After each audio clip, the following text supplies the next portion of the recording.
भाई साहब Kylian Mbappe 2021 की बात थी जब हम किलियन एम्बापे को बहुत लाइमलाइट में रख रहे थे। Real Madrid was willing to joint Kylian Mbappe at that point of time. तब वो कुछ 20 साल का था, 21 साल का था, 21 years old he was there. But उसने कॉन्ट्रैक्ट वो अपना जो था पेरिस सेंट जर्मन का वही कंटिन्यू किया, वही एक्सटेंड कर दिया। फिर 2022 की बात आती है जहाँ पे फिर से उनको प्रपोजल मिला, बट वहाँ पे उसने फिर से अपना कॉन्ट्रैक्ट PSG के साथ एक्सटेंड कर दिया।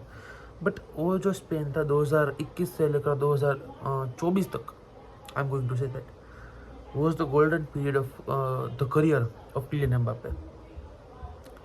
The Kylian Mbappe show is not shown to us by him since he has कह सकते हैं कि joined Real Madrid. Real Madrid join करने के बाद उसने इतना ज़्यादा इम्पैक्ट ही नहीं डाला है, इतना ज़्यादा अपना गेम को निखरा ही नहीं है, जिसकी वजह से हम उसको कह सकें कि भाई ये किलियन एम्बापे है जो हम देखना चाहते थे, जो हम इतने सालों से देखते आ रहे हैं। यही किलियन एम्बापे है जिसने कतार वर्ल्ड कप 2022 में हैट्रिक मारी थी लियोनेल मेसी का अर्जेंटीना के सामने।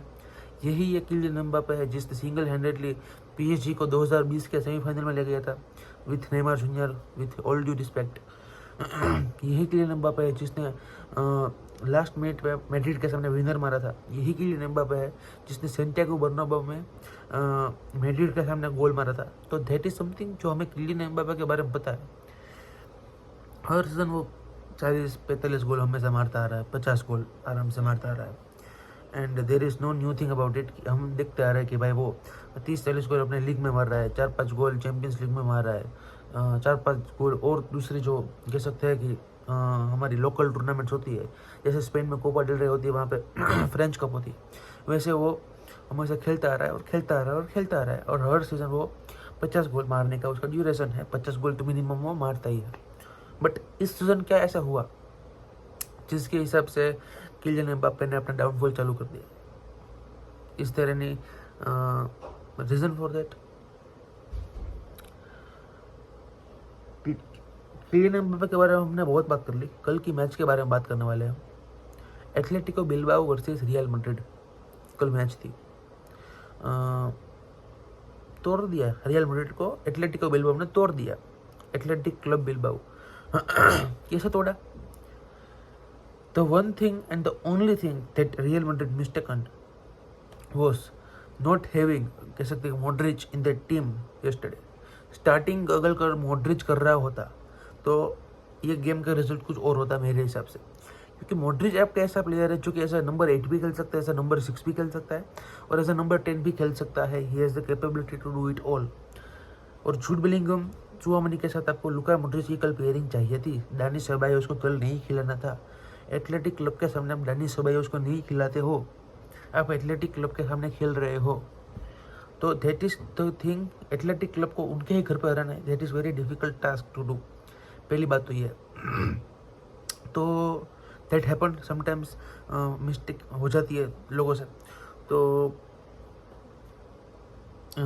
मिस्टेक रियल मैड्रिड से भी हो गई, मिस्टेक कार्लो एंचेलोटी से भी हो गई। तो जिसके हिसाब से रियल मैड्रिड ने भुगता, मिडफील्ड से कोई फीडिंग ही नहीं आ रही थी अटैकर्स के लिए। मतलब कि अगर आप जो ग्राफ देखें कल की मैच का, तो सिर्फ किलियन एम्बापे और रोड्रिगो ही जो ऐसे प्लेयर थे जो कि ओपोनेंट हाफ में चढ़े हुए थे, उनका जो एवरेज पोजीशन के हिसाब से, बाकी सब प्लेयर्स उनके ही हाफ में थे। मतलब कि कल एथलेटिको क्लब बिल्बाओ ने इतना ज़्यादा प्रेस किया, इतना इंटेंसिव प्रेस किया, इतना स्ट्रक्चरल वाइज। आप इंटेंसिव प्रेस करते हो बट आप अपना स्ट्रक्चर मेंटेन करते हो, ये बहुत इंपॉर्टेंट चीज़ है। और यही एक मैनेजर के लिए सबसे बड़ा टास्क है कि आपको एक अपनी टीम को प्रेस भी करवाना है, बट प्रेस करवाने के साथ साथ आपको ये भी ध्यान रखना है प्रेस दिमाग में कि अगर स्ट्रक्चर हमारा बीट हो गया, अगर हमने स्ट्रक्चर में थोड़ा गलती कर दी, दाएं बाएं हो गई, तो टीम खोलेगी हमको, सामने वाली आराम से खोलेगी।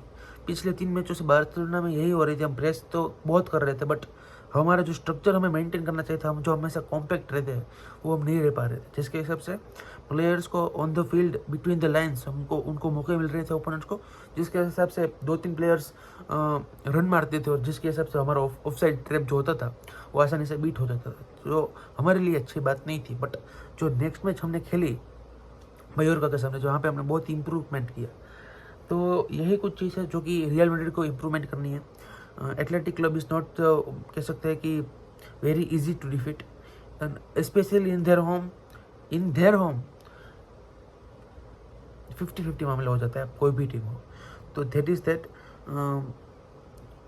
स्पेशल कह सकते हैं कि जो ये बात मैं बोलने वाला हूँ किलियन एम्बापे के लिए ही थी। उसने कल पेनल्टी भी मिस कर दी।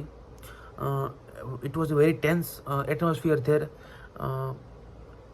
निको विलियम्स और इंडिया के विलियम्स, द विलियम्स ब्रदर्स, उनकी कुछ सीरीज अभी रिलीज हुई है नई, तो वो अपने जश्न के साथ पार्टी करते करते सीधे मैच में खेलने के लिए उतरे थे।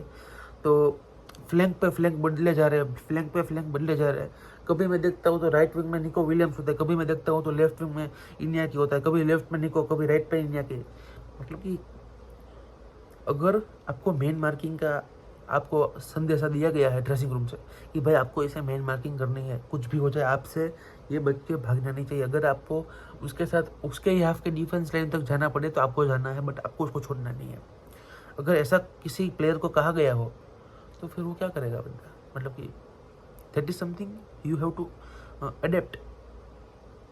और उस टाइम अगर आपने कहा होगा कि फ्रैंक गार्सिया को कि आपको इंडिया की विलियम्स को आपको मार्क करना है, आपने लुकास वास्कोस को ये कहा होगा कि भाई फ्रेडी वैल्वर्डे के साथ आपको दोनों को मिलकर मेन मार्किंग करनी पड़ेगी निको विलियम्स के साथ। तो अब फ्लैंक चेंज हो गए दोनों के। दैट इज दैट ये कुछ बहुत ही कल गलत चीज़ हो गई। डैनी सेबायोस की कल मैंने गेम देखी, he was very good but not कह सकते हैं कि अल्टीमेट, जो कि हमने पिछले 2-3 मैचेस से उसको देखते आ रहे हैं। वो कल अच्छा बॉल प्रोग्रेस कर रहा था, अच्छा बॉल कैरी कर रहा था, बट जो फाइनल पास देने की बारी आती थी he was lacking. He was not Toni Kroos, I am very clear about that. तो